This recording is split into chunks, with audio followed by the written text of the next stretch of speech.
Hi,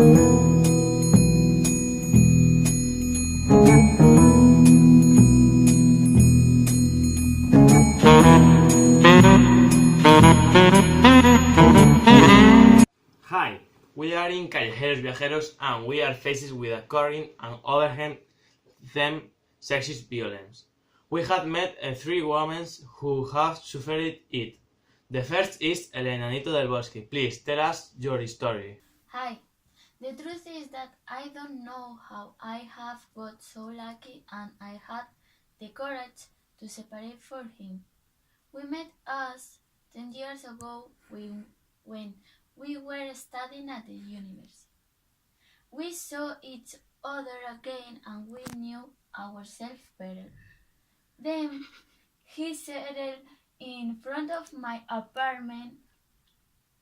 We fell in love, but I didn't know how he was really inside. We started dating after several months. A few later, he started to be aggressive. He was angry about everything. He complained about everything. I couldn't meet with my friends because of him. And, and he didn't want me to visit my family. I had to stay with him if I didn't get angry. My family was very worried about this situation.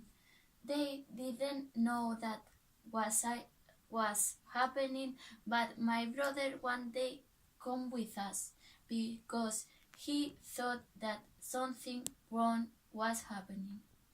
My brother was with us and he was very sad due to the situation.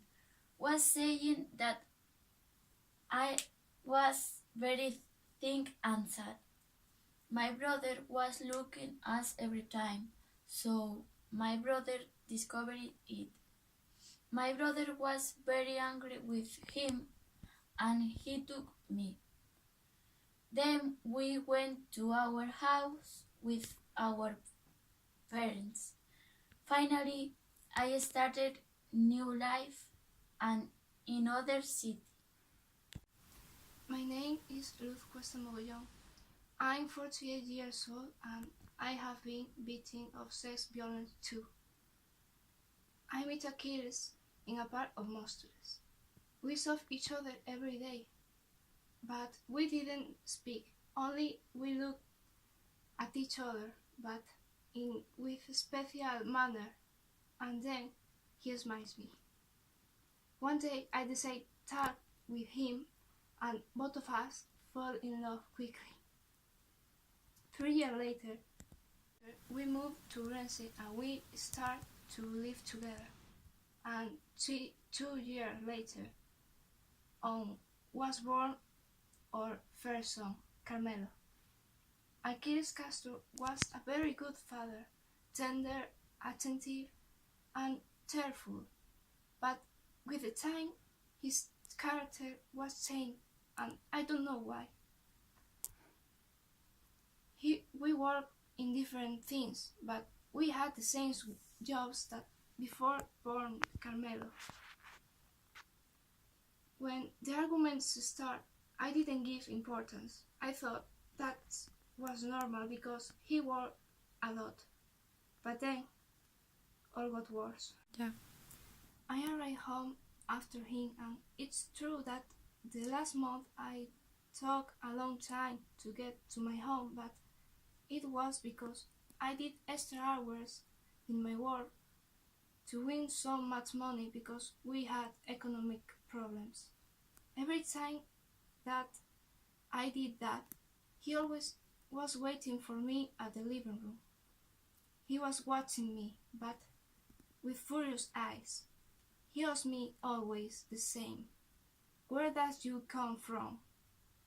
And I answered him, "You know that I came from my job." Then, when I went to my bed, he took my arm and he threatened me. He said, "If I discover that you are like me, I will transform your life in hell." He began to insult me in our room after to say me that. Every night I must bear all of that. I thought took my own life in many times, but then I remembered the face, smile on my son, and I forgot all of these terrible ideas. The worst night was the Saturday 8th of November. I think that I never will forget it. I had met with some friends in a bar, and when I come back to my house, I felt that someone was following me, and I wasn't wrong.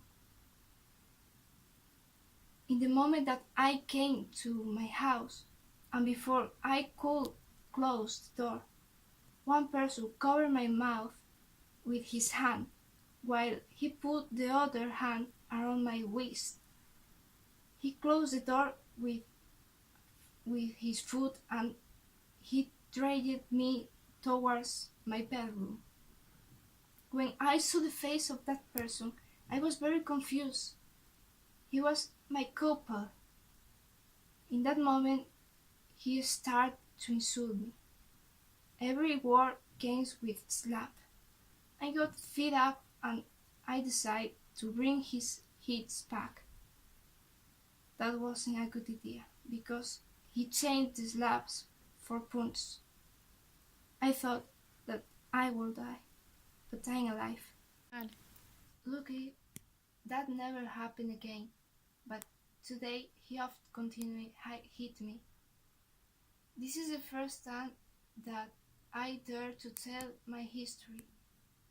Anybody in my family know anything? Every day I try to be strong to can denounce him, but I'm very scared. I'm afraid of he began hit or son of, or that all days became in that terrible night. Right. Next we will talk with Aria Primes. Yes, I know the name because she's from Galicia, but the parents are Americans. I'm gonna talk about the most important things that happened with him. So I'm gonna set aside the good times of our relationship that was in our beginnings. I don't know when, but he started to control my life, the places where I go, people I met, at what time I leave or enter in my home. I couldn't have friends while I was with him because if he wanted to meet, I have to meet only with him. Due to he has to be the first in my life. One day I realized that this wasn't good for me, so I talked with him about it. He apologized me, and he also said that this would never happen again.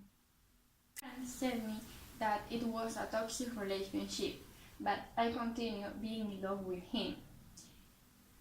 The situation was normalized over the time. It came a time when there was no need that he has to ask me anything. I told him all because if not, he got angry. Along the months, he took advantage more and more of me. He didn't love me, he used me as an object. The beatings, the blows, I remember everything perfectly, from the first shout to my fall through the window from the third.